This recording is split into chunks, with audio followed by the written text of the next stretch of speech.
Hey, Dr. Phil. Hello, how are you? Good afternoon. I'm good.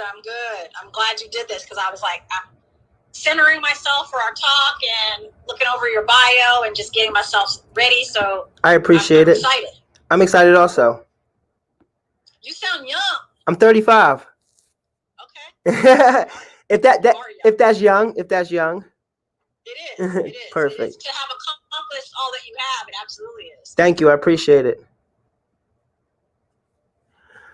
So you're over there in California? Yep.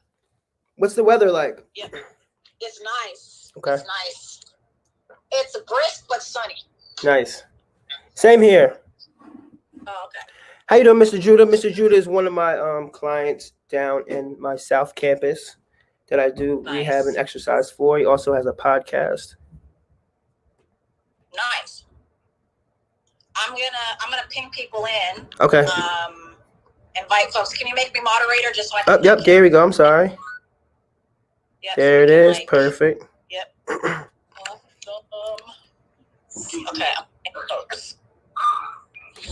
If just Sam, Courtney, hi guys. If you guys can ping people in, we want to be able to really highlight Dr. Phil. Do you like to be called Dr. Phil or Dr. Phillip? You could whatever. It doesn't matter to me. Okay. I'm gonna be pinging folks in. All right, me also. Awesome.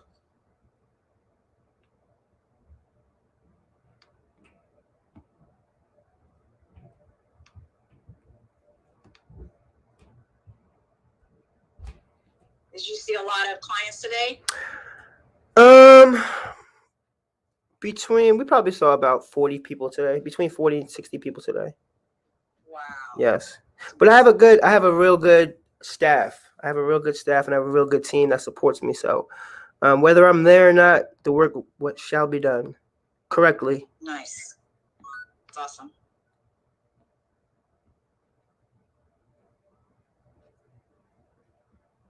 We're just adding people to the room. Hey, everybody. Hey, Krista, Darcy, Ron, and Dylan. What's going on? You guys ping people in for us. We want to get a nice crowd here for Dr. Phil. Thank you so much.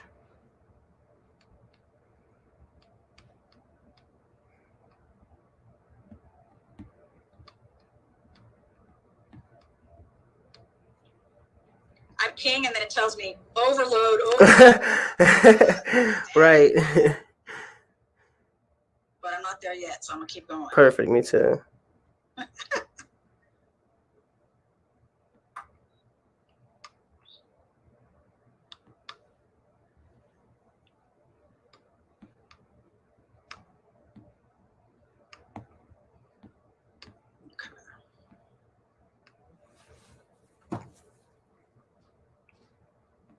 Okay, there it comes.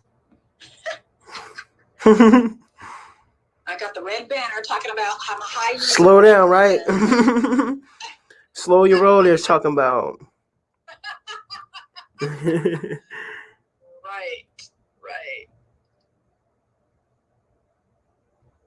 Welcome, guys. We're just waiting for some more people to join. Please ping in folks who you think would find value in my interview with Dr. Phil tonight. It's going to be awesome.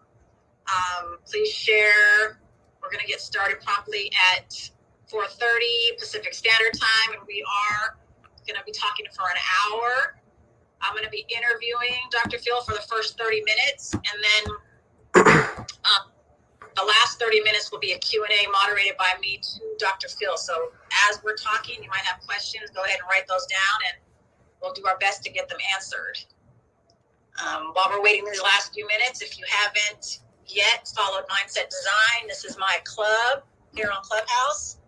We focus on mental health and mental sport performance. And my structure is this, interviewing. It's something that I'm practicing. Darcy's probably laughing because he's interviewed me and he has his own podcast. So I'm trying to flip the script a little bit, but not with all that tech that you have, but with Clubhouse. So if you haven't followed, go ahead and click that green button. And let's just keep tapping folks in and we'll get started.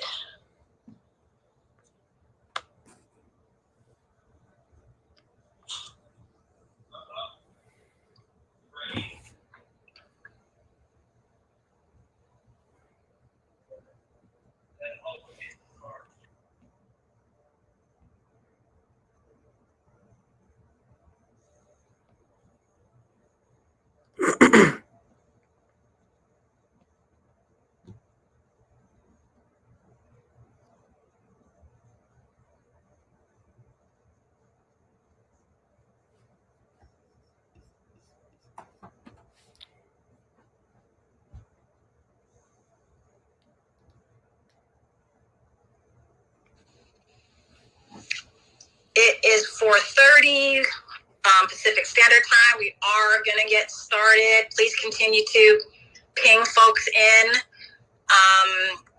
and invite people to join in on this conversation. I am going to start with an introduction of our featured guest tonight, Dr. Phil Morgan. I'm so excited to have you. This is going to be awesome. I appreciate you. Thank you so much for having me. I'm grateful for the opportunity to showcase my arena and my talents and what we've done so far as a brand and as a person and as a family man and a friend. Yes, I'm super excited. So Dr. Phil Morgan, he has a BS in sport medicine. He has an MS in sport rehab, and he's a PsyD in sport and performance psychology. And he's only 35, y'all. What's going on? He sounds like he's 18, but that's okay. Thank you. He's the founder of PHIL More Fit, a company that he owns with 40 staff. This company is to help increase the longevity and credibility of organizations through a health and wellness program that is modified to all employees' needs. They apply science, research, experience, health, and wellness programs to identify and solve the most complex wellness workplace challenges. And since 2012, we have successfully partnered with dozens of empires and corporate orgs to help raise awareness towards health and wellness while creating injury prevention programs to increase the longevity of employees' worth. Sounds like such exciting work, and I'm like super excited to jump in and get to know you and your work and your company. Thank you, and I appreciate it, and I'm ready. Okay, here's the first question. What is your why? Why all this, Dr. Phil? Who knows why? Because I just feel like if you're going to do something, you have to be the best at it. And we grew up watching Michael Jordan and Deion Sanders, and I was raised by my grandparents, and they just taught us to strive to be the best because you only get one opportunity to showcase what you're about, and so that's where the why comes from. I'm just passionate about what I do, and it's a God-given talent. Honestly, it's a God gift that I seem to fail to realize that I'm only blessed with certain amount of traits that other people aren't. And when I try to push for others to be the same, even outsiders looking and people tell me like, not everybody's like you, Phil, not everybody's the same. So I don't, why is, God is why, honestly, but my answer is just, why not? Why not? Right. But Dr. Phil, you could have chose anything. You could have chose anything or been guided by God in any way. What makes this a passionate road for you and a passionate, that gives you life? Why this? It just fell in my lap, honestly. I've always been an athlete. I've always exercised. It never came to my mind. I didn't know what a personal trainer was until I got really out of college, because growing up, we grew up on the Jersey Shore. We were our own personal trainers. So we run down to the beach, we run in the sand, and we do our own workout to get ready for whatever season it was coming up.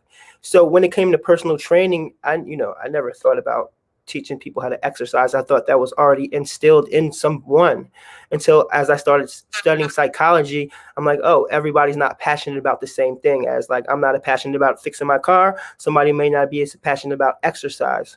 So that's where that stemmed from. And then I wanted to be a physical education teacher like my dad, because, he had a little style. You got to wear your sweats. I was always I was always hyperactive. So I said, gym class was my favorite class. I got to release my inner warrior in every class. So I wanted to be a physical education teacher until my literally senior year in college.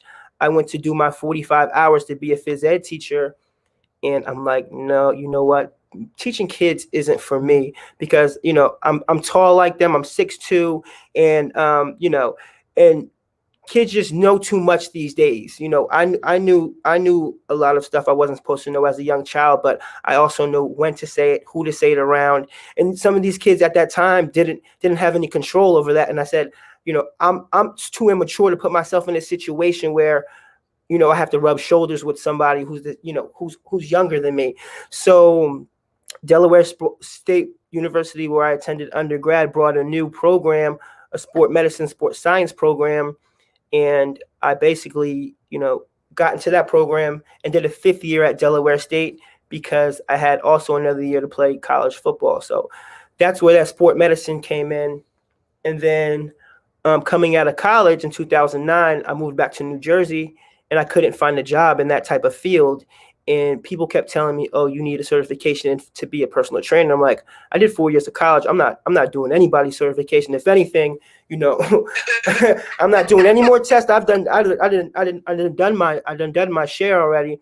So I moved back to New Jersey, and my cousin owned a landscaping business, so I did landscaping, and my other cousin owned a taxi, so I did taxi, and then I worked in a group home. So I had to use up all my energy and time to find out where I was going to do. I ended up moving to Maryland because my grandparents said that, you think you're grown, then you need to go. So one of my aunts lived in PG County. She was up visiting New Jersey, and I called one day while she was visiting my grandmother, and I said, "Can I come to Maryland for 2 weeks to just get a breather out of college, maybe a little vacation." And I never went back to New Jersey. So that was 11 years ago. And then long story short, I've had, we've all had our stories to tell, but I ended up personal training at Planet Fitness in Baltimore. And then once someone told me, without me even knowing, that I helped them drop 30 pounds in a significant amount of time, I'm like, "For real? You serious?" I'm like, "Here at Planet Fitness, I helped you do that." And then since that day, I'm like, "Oh, here we go. This is the passion." And then I got my master's degree because I wanted to be a physical therapist. And about time I wanted to go to enroll into the program, I've already had a job, had an apartment, and they denied me because they said, "You cannot work and go to school at the same time." So I found a program online where I can get my master's degree in sports rehab, exercise science, and health promotion, which was kind of close to physical therapy, but I just put my own niche on it. And that's how that went. So I worked at Planet Fitness making $12 an hour with a master's degree because I love what I was doing. And then I got into rehabilitation with couple assisted livings. And then I got back into training, had an opportunity to open my own facility. And then since 2016, we have 8,000 square feet here in Baltimore, Maryland. I also have a small office down in Alexandria where I rent from one of the greatest chiropractors in the area. So that's where that came about. And it's like once I found out that once I worked for a company and I found out that the person to the left of me and the person to the right of me were getting a little probably paid more than me, not only because they had more education, but I was finding out I was helping people more than they were. So I had to step back, like, this doesn't make sense to me. So if I'm going to do this, and if I have the credentials to help people without going back to get my doctorate or anything, then that's what I'm going to do. And that's what I did. I just created my own version of rehab, and it's working. And it's going to continue to work as long as I keep growing and spreading the word and training others, because a lot of people don't want to share their craft. A lot of people want to hone into it, but they don't understand. If you don't share your craft, you can't grow. You're not going to grow. You're going to stay right there at a plateau thinking you know everything, and it's just not going to work. So long story short, that's where the training part came from. Gotcha. Mm-hmm. Appreciate it. Thank you. Love the story. Tell me about how old were you when you started playing football, and tell me about your football career. My football career, oh my gracious. So I was 6. My grandfather really started the football legacy in Manasquan, New Jersey. It's a small town in Manasquan, New Jersey on the beach. And he, mostly set all of the records. And ever since probably the 30s or the 40s, there's always been a Morgan, which was been my family member on that team up until probably this year. So he set the foundation, and he really set us up for greatness. He broke all the records, and he said, "Listen, I set the standard for the family. Don't make me look bad."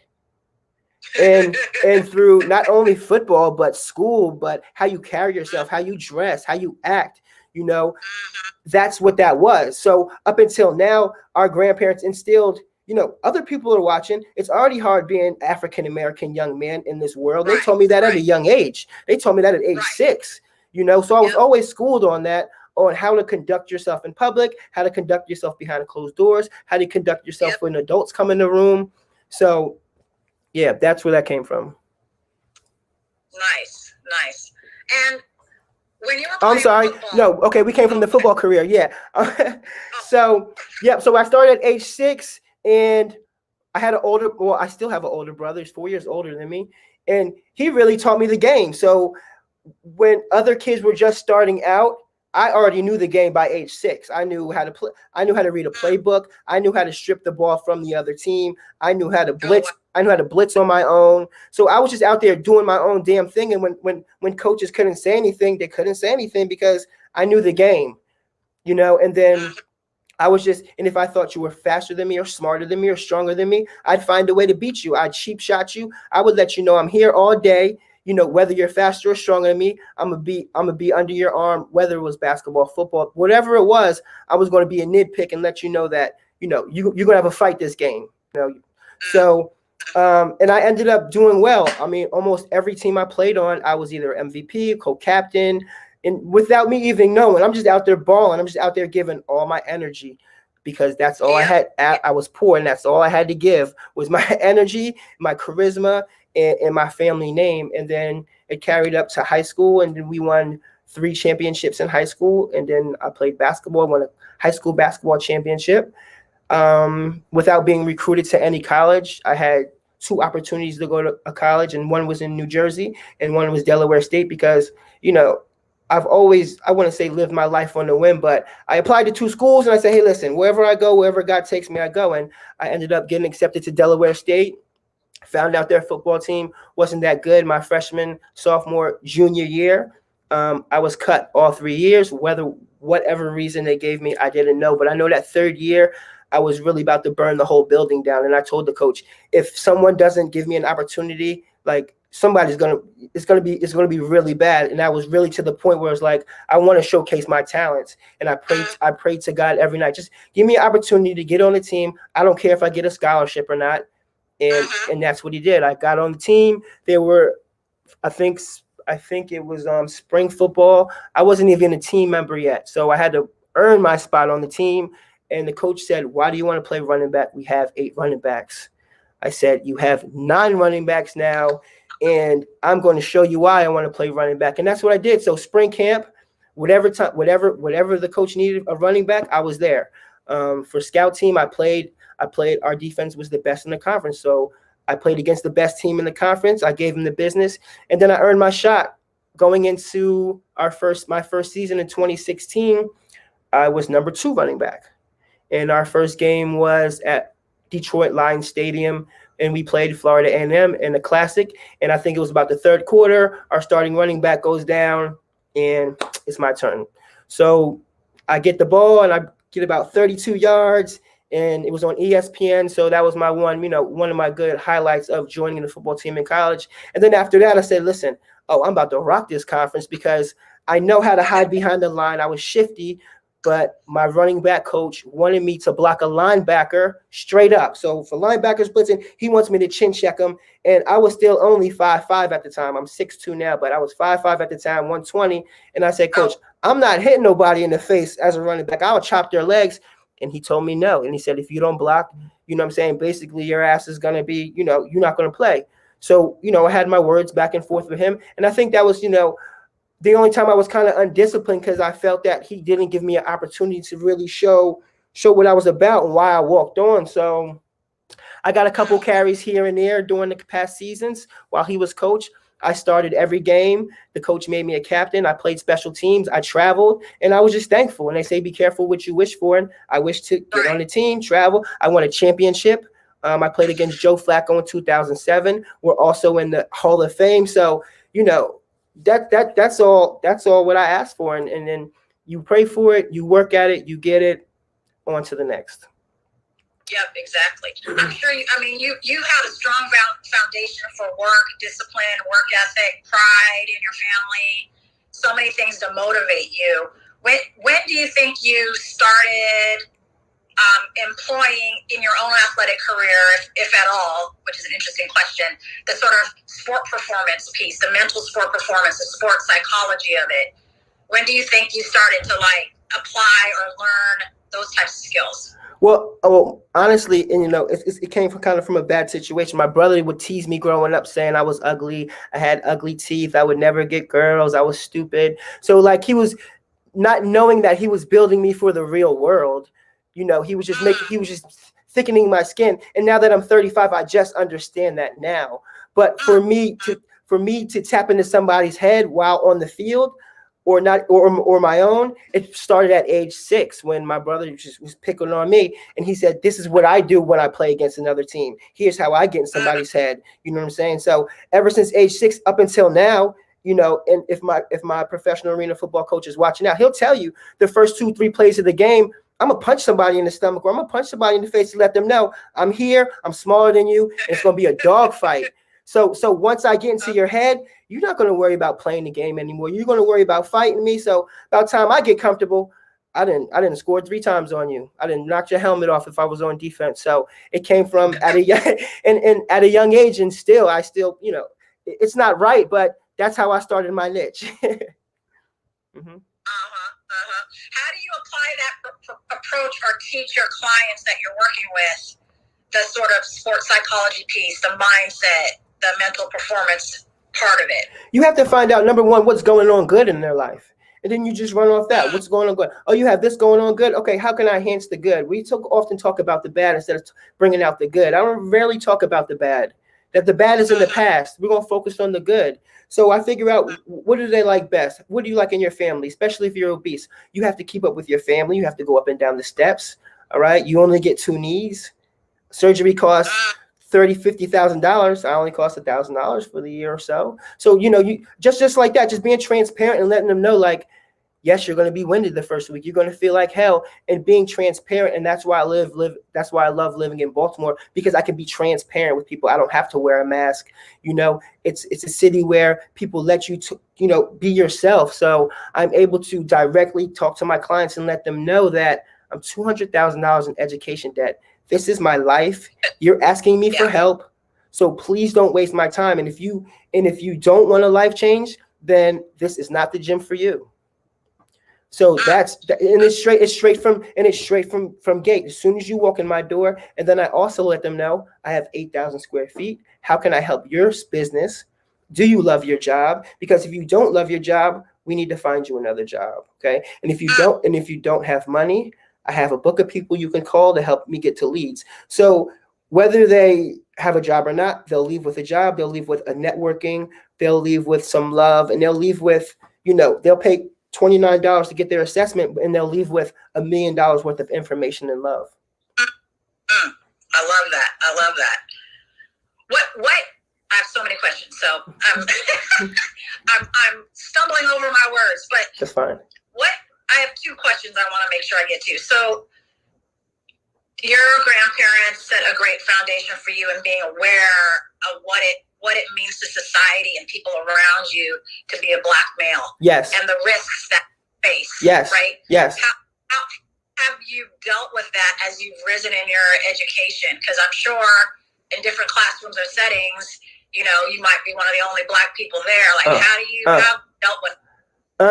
Well, I've always had a tendency to hide my emotions, because from a young age, I said, listen, not too many people can help me. I can only help me for real. So why tell people my problems when, you know, if I don't want it to be fixed, then I want to fix it. If I want to fix it, I have the willpower to fix it. So at a young age, I already knew the fine line of getting help, or, you know, letting somebody tap in to you know, my color or race. But we did grow up in a predominantly Caucasian neighborhood, a predominantly Caucasian rich neighborhood. And there's been times where, you know, our peers may have called us the N-word, but they didn't know. You know what I'm saying? Their parents may have known, but they really didn't know.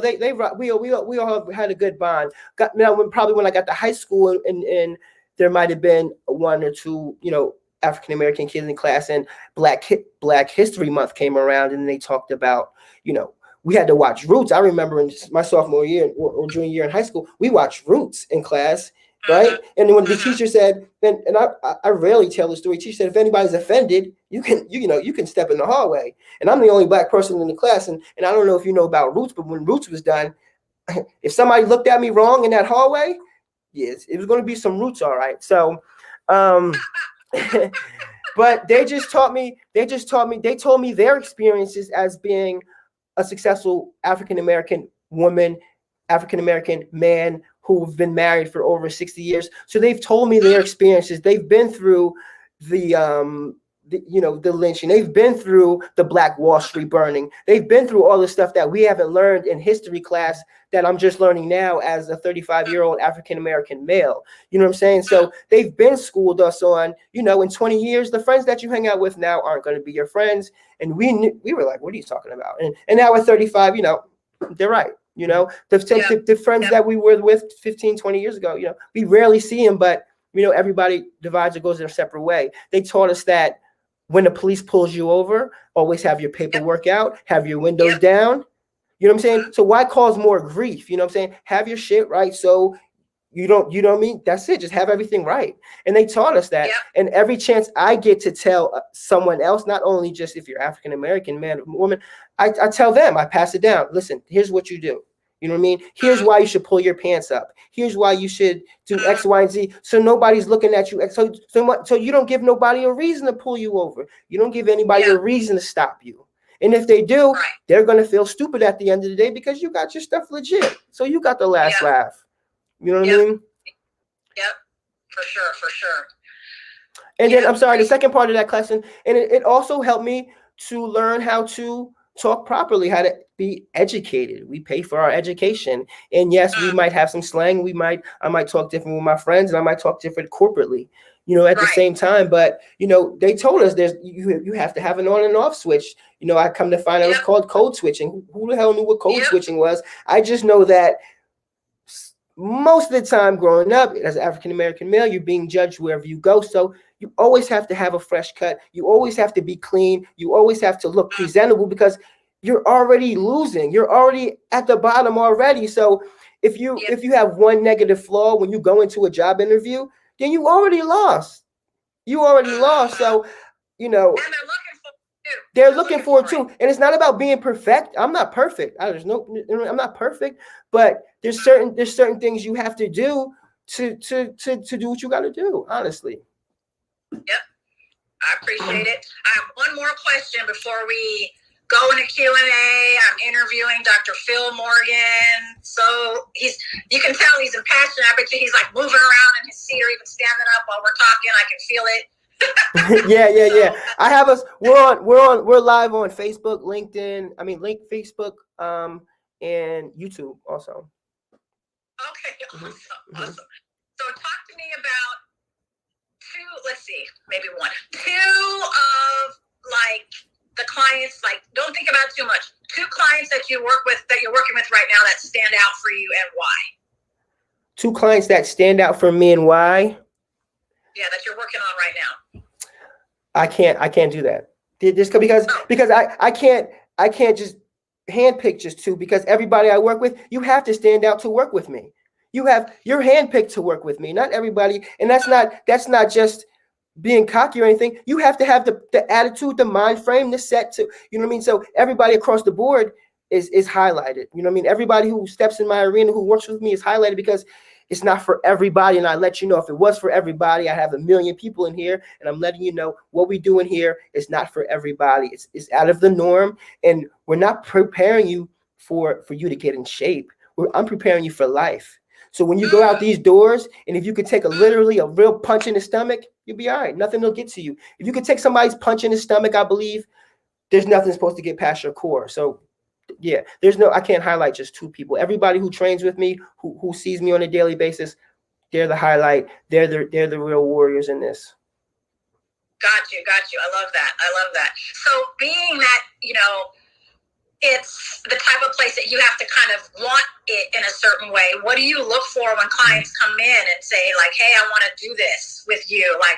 How do you decide? I ask them, why me and why now? Why me? Why now? You're 58. Why now? Why are you waiting all this time? Because you're almost half dead? Yeah, you need some help? When we could have did this 10, 12 years ago? And that's what I ask. Why me? Why now? And be real. Be transparent. Okay? Okay. And then if you give me a legitimate answer, and if I see that you want it, then we go. I give you a shot. What kind of goals do your clients work towards right now? I know you were talking about sort of weight loss. What are the reasons people come to you? Because I'm a comedian, duh. No. They come to me because, I have a track record of helping people lose up to 30 pounds in 6 weeks. I'm genuine. It's not about the money. There's, honestly, there's been people I've trained for free for years because they keep coming and they show results and they bring people. So it's not about the money. It's just passion. It's like helping somebody change their life is more than any money in the world.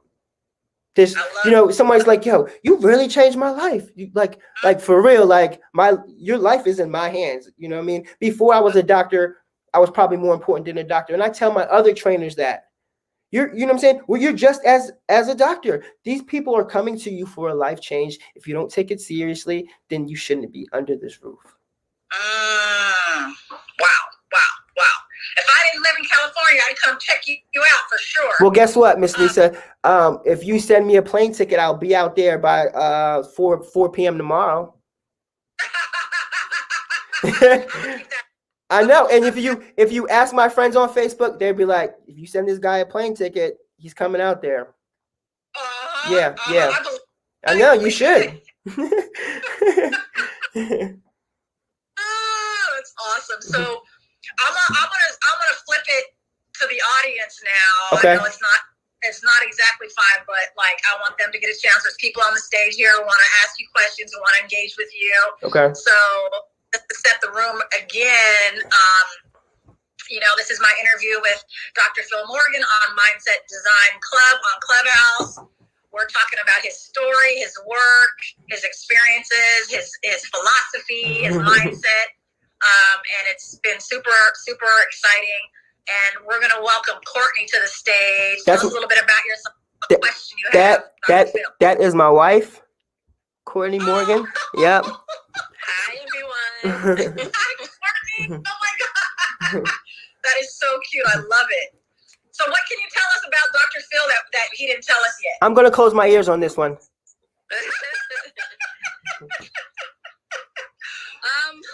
He said a mouthful, didn't he? But I mean, really nothing more. He's very, very passionate about what he does. He's a hard worker. You can just tell, and just how he expresses himself, that he's very motivated, very hardworking, and he really is like passionate about people want to change themselves, not just physically, but mentally. You want everyone to be whole, mentally, physically, and spiritually. So very proud of him. Thank you. That's great. Thank you. Thank you for being here. I appreciate it. And he does too. He's Thank you. Of course. So cute. She usually, I never really hear, I hear like, the pins flying across the air sometimes, but good words, that's always good to hear. I'm in a good space. Absolutely.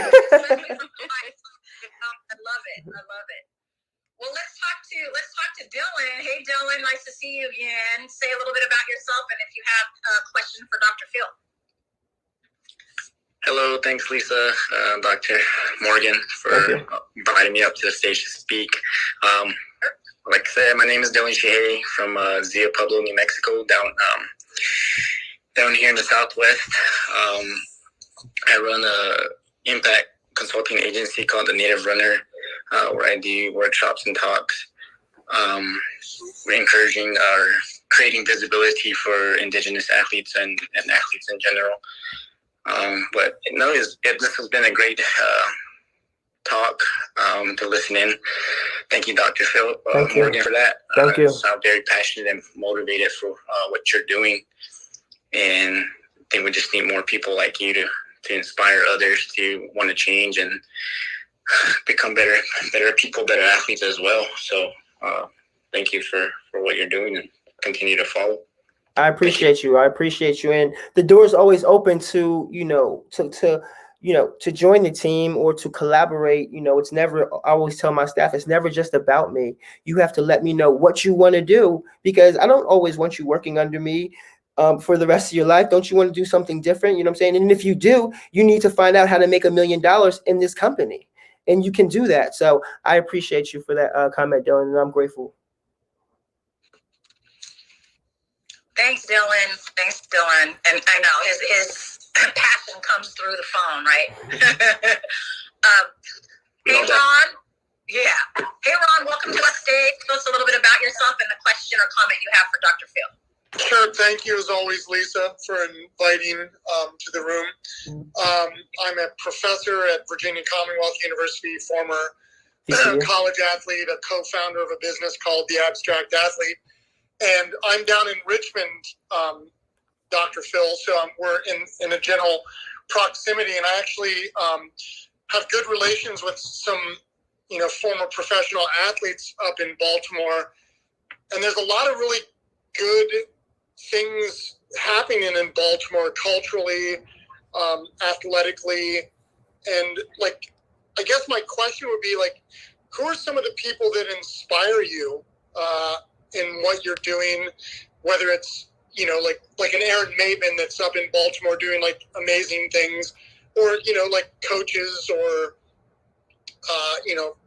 former teachers or parents or whatever that inspire you to to what you're doing in a great realm, I guess is the best way to say it. I appreciate that question. Currently, I grew up watching Michael Jordan and Deion Sanders, and those are my two favorite athletes ever in the world. And if I ever get a chance to meet them, I'm going to hug them. You know what I mean? I always wear a pair of Jordans every day. I have about 50 pairs. So just their work ethic, you know what I mean? Just seeing them at a young age win championship after championship and being the greatest, and just those two, and just from there, it's like Michael Jordan said, if you're not going to do everything 100%, why not? So, those two great athletes, in Allen Iverson right behind and LeBron James, but those two athletes that I grew up on, it's like, damn, they're winning. They brought a whole team to a championship, so those two professional athletes. And then I just know that there's more to be done. There aren't any limits. And I need to show the world that whatever the hell you're doing, whether it's mopping floors, taking out the trash, there's no limits to what you can do. This is free America. And if you don't take advantage, it's your fault.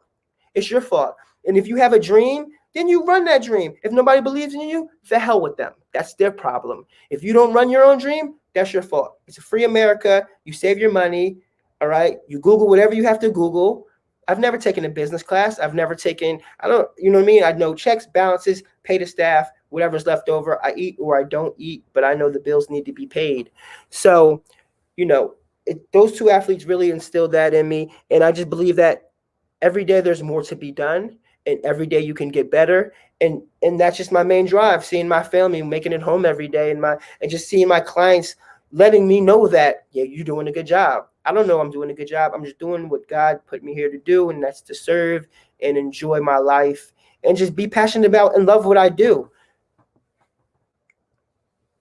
Thanks so much. Did Dr. Phil answer your question, Ron? Oh, yeah. No, it's, again, Baltimore is such an interesting city culturally.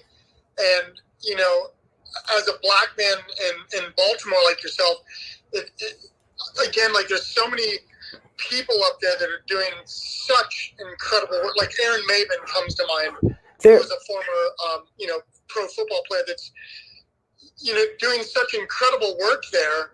And I just feel like you're integrated in that city in such a good way, and what you're doing, I think, is inspiring. I'm always curious about how people inspire us and how we inspire each other.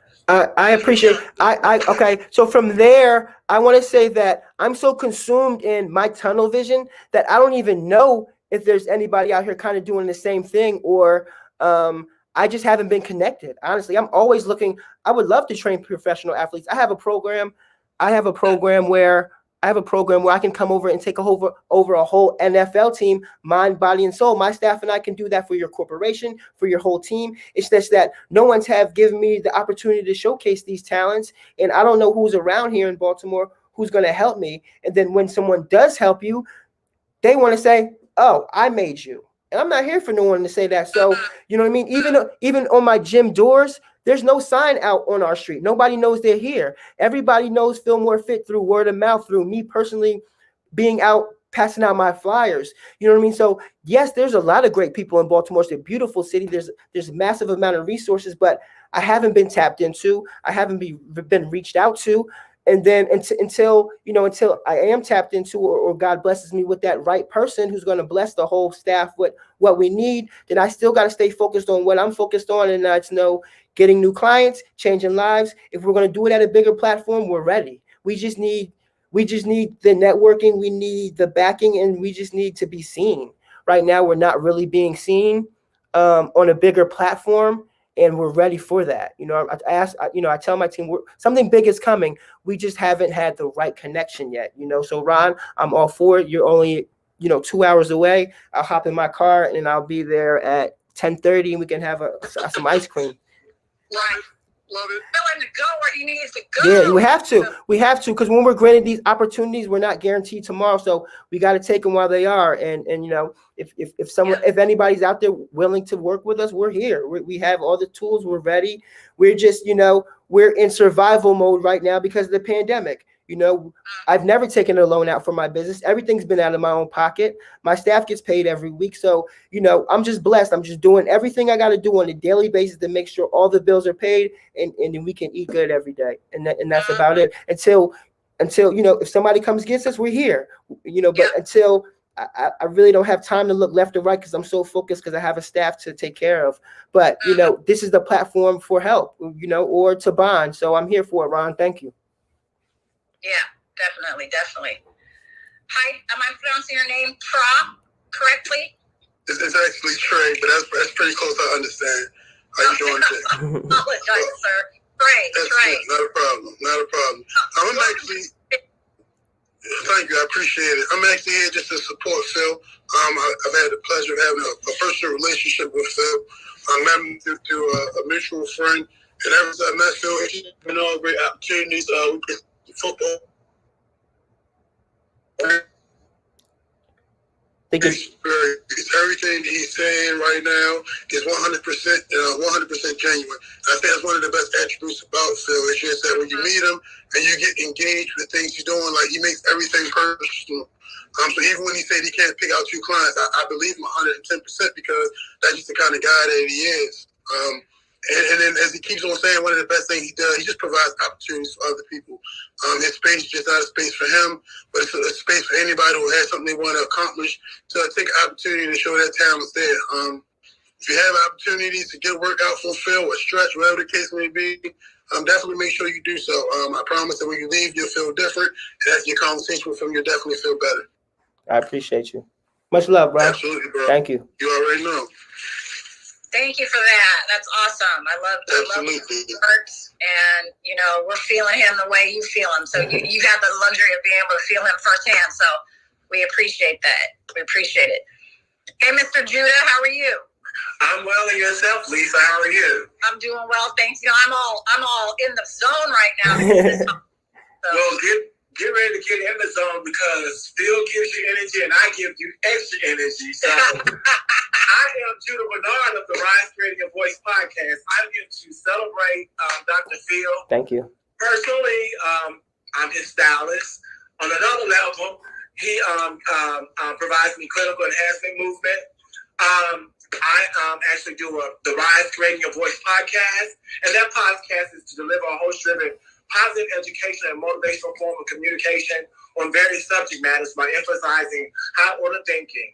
This podcast increases strengthening in communities to achieve positive social support involving all peoples and families.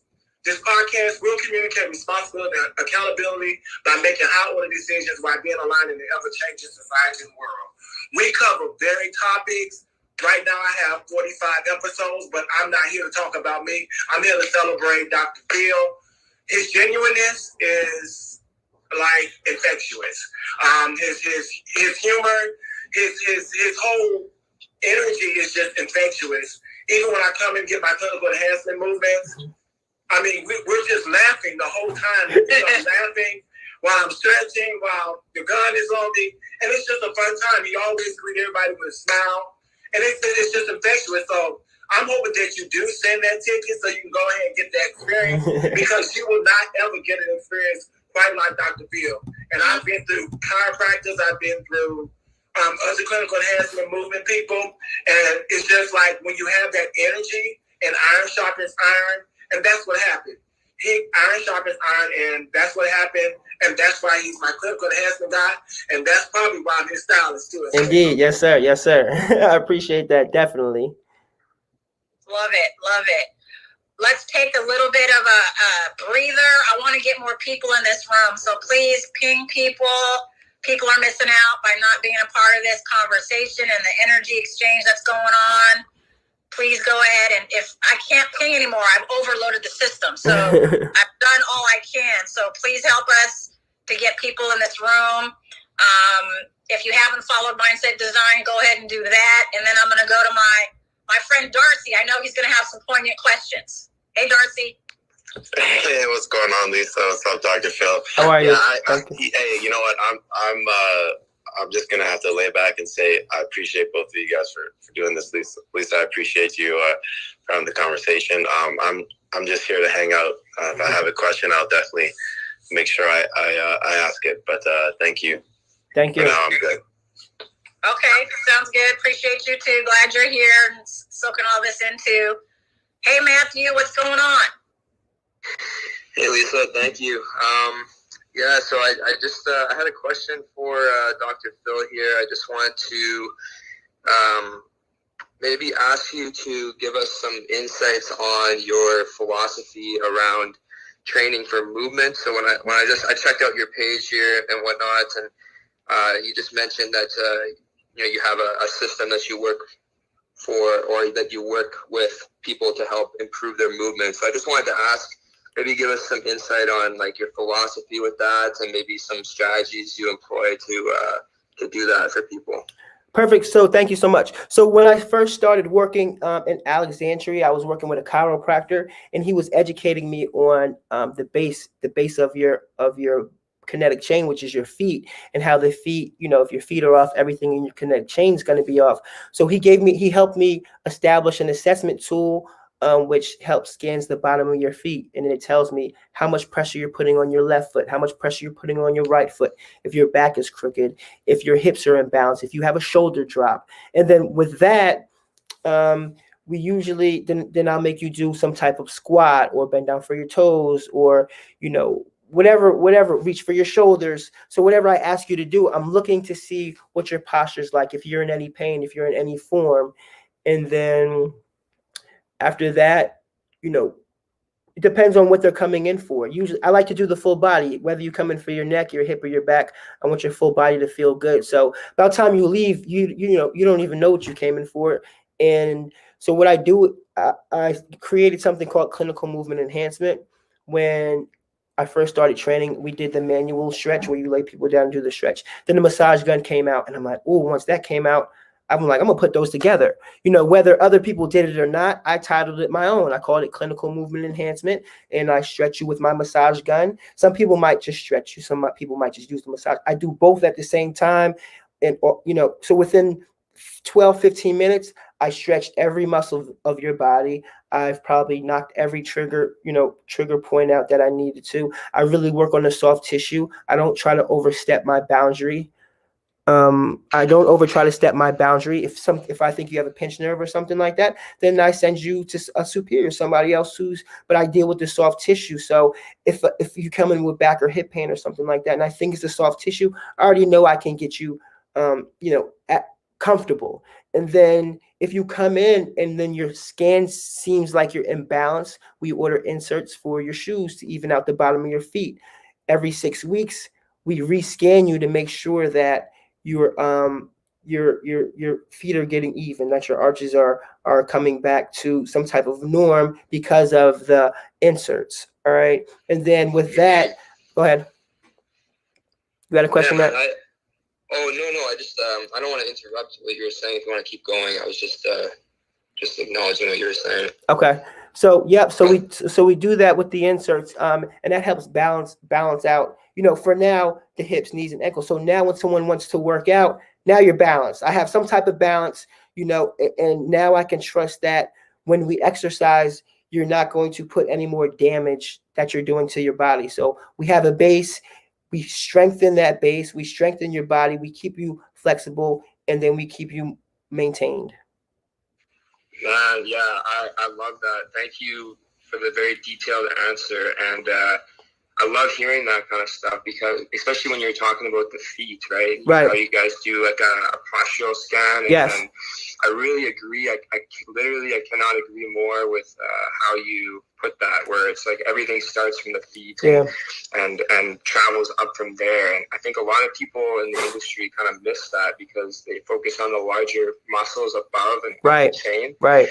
And like you said, the body's a kinetic chain. Right. So I love that. That's one thing that I really focus on with my clients as well. And, you mentioned structure, or you mentioned balance a lot. Yes. And the term that I like to use around that is called structural balance. So right. essentially it's looking at the body as, if you were to look at the body and liken it to a machine, even like a car or something like that. I like to use that example, where a lot of people, they always just focus on putting a bigger engine in the car, but they don't actually focus on, the tires, structure, the suspension, and everything else that actually enables that engine to work. Right. So I got one more question for you, if that's okay with you guys. I have one more answer. I just wanted to ask, Sure. Yeah. I just wanted to ask, how do you go about, because when you mentioned the feet and putting inserts in, one of the biggest things that I focus on with my system is training the actual function of the foot. Right. And what I've noticed is up the chain, it has tremendous benefits. So right. I'm really curious as to hear some ways that you employ, training the foot, and what are some strategies you use, and what are some things that maybe people overlook with training the foot. When it comes to training the foot, I usually so inserts, they work. They're like glasses. You're gonna need some type of balance. When it comes to training the foot, I have a specialist that works under my roof, and if I think that I don't have enough time for that person, then I will send them to my my foot, ankle, hip coach. So we'll spend about an hour or 2 hours assessing them, and then we'll come to a collaborative game plan. So my job is to make sure you're moving well, you're moving freely, and that you're stronger. And if you want to break the body down into individual pieces, I have somebody else under my roof who's going to help me with that too. So if I don't have the time for you, usually I send them to Stamped by AC, one of our good trainers, Antoine, and he takes care of all that structure. So he does all the trainings for that, because I'm on a time limit. I see, hundreds of people. And if I feel that I can't fix you in an adequate amount of time, then I send you to someone else who can spend more time with you. Because right now I spent, 20 years in school to be able to fix you in 15 minutes. If I think I need 15 to 20 more minutes, then I'm going to send you to someone else who can give you more time. And then we'll collaborate. He'll strengthen the foot, ankle, knees, and hips. And I'll work on your flexibility, posture, strength, and whatever. So we tag team you. Mm-hmm. Mm-hmm. Yeah, no, I really like that. And because I feel that, I like what you said about passing him off to someone who really understands that aspect of training. Yeah. I tend to believe that, and what I've noticed in the industry is there's like a general oversight on training the ankle and the foot. And people, they often complain about aches and pains and, imbalances and whatnot and all these ailments, but a lot of it, I'm sure you can agree, can be traced back to the foot. Definitely. You can look and see this dysfunction, and it's just traveling up the chain. And I'm asking a lot of questions. You're fine. So, but thanks for being patient, Kamika. We're gonna get to you. Don't worry. Okay, go ahead, Matthew. Yeah. Last one here, but I just wanted to ask maybe your opinion on, and maybe this is something we can talk more about sometime. I'd love to connect with you, because you mentioned just expanding your network and stuff like that, and I'm definitely down to do that as well. But okay, I just wanted to ask your opinion on why do you think the foot and ankle gets overlooked so much in training, and what are some strategies maybe we could use to bring it more to the forefront? Because I think a lot of people look at it as like an afterthought. It's kind of like, oh, right, because people aren't educated. Yeah, so people aren't educated. So it's on us to educate, So even if you come in with shoulder, hip, or back pain, it all could possibly stem from the feet because you're imbalanced. You know what I mean? So first, let me fix your base, and then I'll fix the I'll fix the real problem in 10 or 15 minutes, depending on if you had surgery, if you've been in an accident. So it's case by case. Not everybody gets treated the same. Not everybody is right for the service I provide. So if I think, like I said, if I think you need something more extensive or someone else under my roof who's trained to spend more time with you, then I send them there. But definitely the feet are overlooked, because if you don't know, you don't know. Like I didn't know 5-6 years ago until somebody schooled me, and then now it's my job to school somebody else. Whether people believe in inserts or not, I have the numbers. It shows that it's been helping people, and I've taken thousands of people out of pain. With just that fix. So a lot of people don't have thousands of dollars to keep coming back to you. Right? They don't have the money to keep coming back for treatment. You know what I mean? So if you need some kind of care that's going to hold you over for a couple of years, cool. And then we maintain you. But if you got a couple of $1,000s, then we will have somebody to sit down with you. But we'll fix it for now. We'll strengthen you. We'll make sure your numbers are going in the right direction. We're making sure you're balanced. We're going to do what we need to do to get you back to posture. Get your posture right. Yeah, man. Thanks. I really agree with the one. That's one thing we definitely have in common. Where you said it's about education and empowering the individual to actually understand what's going on. Because a lot of times, just like you said, if they don't know, they don't know. Right. So if they don't know what they don't know. Right. Because I like studying this. I like studying. Go ahead. I like studying the soft tissue. You know what I'm saying? That's easier for me. I can flow with that. Now, I could break your ankle down. I could break your whole body part down. But if I have somebody under the roof who loves that, shit, you love it. That's your passion. Go for it. It's the people who try to take everybody and take on everything. You're not Superman. I know I can't do everything for everybody. So you designate to where you need to designate. You help build somebody else's brand also at the same time, and then make sure they do the same for you in return. I would hope that if you thought you knew everything and could send them somebody to me, do the vice versa. And, that's what I'm about. One big cycle, because what I offer, you may not offer, and what you offer, I may not offer. But if we're under the same roof, we're going to tag team them, because they need both of us. Abundance mindset. No problem. Thanks, Matthew. You guys make sure you connect offline. Yep, no problem. Talk for like hours. No problem. I have my own thoughts about the foot, and if I have time, I'll lend them. But I want Mika's very patient. I want to give her a chance to say a little bit about herself and ask Dr. Phil whatever questions she might have. Thank you, Mika. Hey, Lisa. Hey, Dr. Phil. How are you? How you doing? How you doing today? I haven't seen you in a while. I know. You need to say that. I know. All right. Okay. Just want to let you know. I got you. Just wanted to pop in and say hello. I saw my guy, Dr. Phil, on here, so I just wanted to stop by and say hello and let them know that I appreciate the impact that you've had on my life. I know I need to get my stuff together and get back up in the house. It's all good. Reach that inner warrior. Mm-hmm. So yeah, just congratulations on all your success. And it's really everyone else's loss who has not connected with you to better their lives. So I just hope having this conversation, this interview, and hearing what you have to offer, that more people will be willing to come out and join the team. So I look forward to getting back on track. Thank you. I appreciate you, and I'm grateful for the kind words, and I'm grateful for the transparency and honesty, and my doors are always open. Much love. Much love. Yes, that's my hope. That's my hope in inviting Dr. Phil and future guests to this space to highlight and uplift the services that they provide to help people. That's what Mindset Design is about. Because, we see the athlete as a full human, and there's so many ways we can impact that human. So this is the way that Dr. Phil does. Yes, I have a question, and this is, I'm not in the field. I'm more the mental health. Okay. Performance piece. Yes. But talking about the foot is super interesting to me, because before the pandemic, I did it more regularly, but I use acupuncture. Yes. And there's lot of points in the foot that I've learned from my, receiving it, and it helped me to get pregnant both times. Okay. It's just helped me in so many different ways, and the foot seems like it's the sort of entree point. What are your thoughts or experiences or knowledge about how Chinese medicine and acupuncture, approach the foot? It seems really similar. It definitely does. We do a lot of percussion, and I know that, I usually, some of the experience I use for some of the routines I use for other people is from my experiences, and I know that if I'm on my feet in Jordan sneakers all day, my feet are killing me. So I know, you know, when you come in, I'm gonna hit that foot, and whatever problems you're mostly having are probably going to go away because people aren't used to that. A lot of people lack affection. A lot of people, you know what I mean? They don't get that personal touch. So it's not only what we do, they like the camaraderie. They need that. Everybody needs that physicality. So I know when I get to those feet, you know, I just treat you like I would want somebody to treat my feet, you know?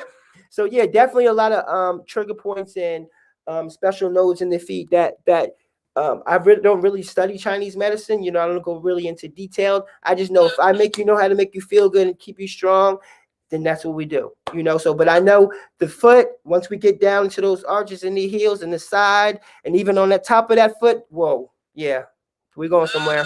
Wow. Lisa, if I could just add something to that. Yeah, man. I think like one of the things that I've run into with a lot of athletes in terms of like trigger points and just like those aches and pains up the chain, I found that training the function of the foot, right, and like the right. dexterity of the toes. Yes. And it's like individual. Yeah. It's like, it's highly detailed. It's highly detailed. And like I said, Matt, I just don't have the time for the detailed work right now because that detailed budget is really different, honestly. And that's real because as a doctor, you don't want to be watered down. You know what I mean? So you want to have a good practice where you get quality work, where you're not keeping people there forever. You know, if they're fixed, they're fixed. But I always tell people, you're always going to need a personal trainer. You're always going to need a psychologist. I'm going to keep you in shape, and I'm going to keep your mind in shape. So, yeah.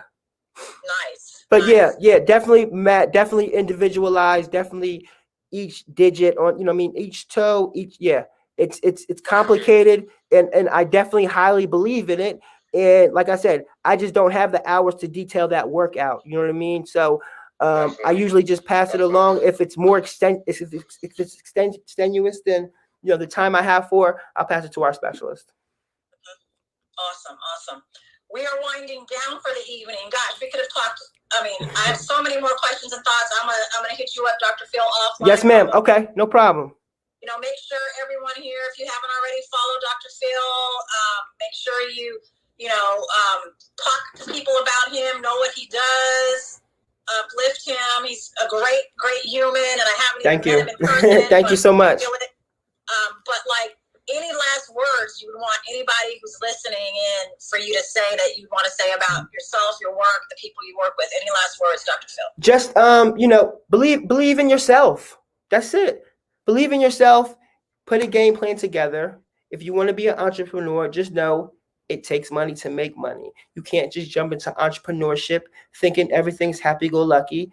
Not everything goes to plan. Stay motivated. Just stay willing. A lot of people didn't wake up today. All right. You know what I mean? Right.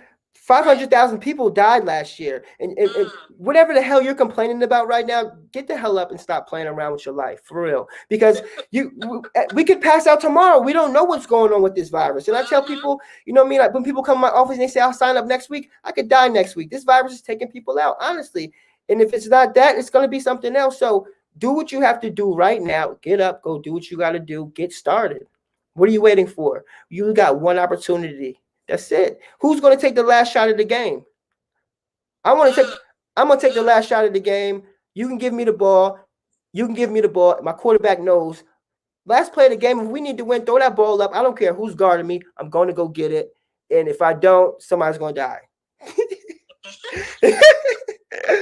But yes, get up, go do it right now. Get up right now, go do it, because we're not guaranteed tomorrow, especially if you don't have any children or family. If you're single in your 20s, you can be a millionaire by your 30. Start now. Call me. I'm here for you, and I'm with it. Appreciate it. So appreciate it. Thank you, Dr. Phil, for Thank you. I appreciate you. I'm grateful for the opportunity for you to showcase my talents and my story. No one's ever let me tell my whole story before from start to finish, honestly. You know, there's a couple of details I left out. We'd be here for a while. And I'm sure that's with anybody. Everybody has a story. Is what you're going to do. Is you're going to back down and hide in the corner and cry, or you're going to get up and do what you got to do. That's it. Somebody's going to clap for me. My parents didn't raise me. They don't know. You know what I'm saying? They both passed away within the past couple of years. But somebody's going to clap for me, whether it's them, the audience, you, whoever, but you need to be seen. And then that's it. There we go. Thank you. I appreciate it. And I'm grateful, and I'm here, and it's genuine, and it's love, and 10 minds or 10 strong minds are better than one strong mind. Don't come incorrect. Come with your game plan. If you don't have a game plan written out, then it's not for you. You have to have a game plan. Talk is cheap, unless you got some money in your pockets. Right. Well, I'm honored that you were able to tell your story here, and that you answered you engaged. I so appreciate it, and I know we'll be in touch. Thank you, everybody. Yes, ma'am. Ray, Darcy, Matthew, Kamika, Aki, Ahmed, Charmaine. Thank you for being here, and I look forward to seeing you again here on Mindset Design with some more interviews of some more amazing people like Dr. Phil. Thank you so much. I'm grateful. Everybody have a great night. Thank you. All right. Thank you. All right. Thank you all for my 60-minute interview. Appreciate you. Always trying to get better, showcase my talents. We're just grateful for the opportunity. Thank you, Clubhouse. Thank you, Dr. Lisa. She's calling from California. I've never been to California, but when I go to California, I'm going to go check Dr. Lisa. So everybody have a great night. Have a great evening. Celebrate your life. If you wake up tomorrow, celebrate. Brush your teeth first. All right. Love you. Have a good night.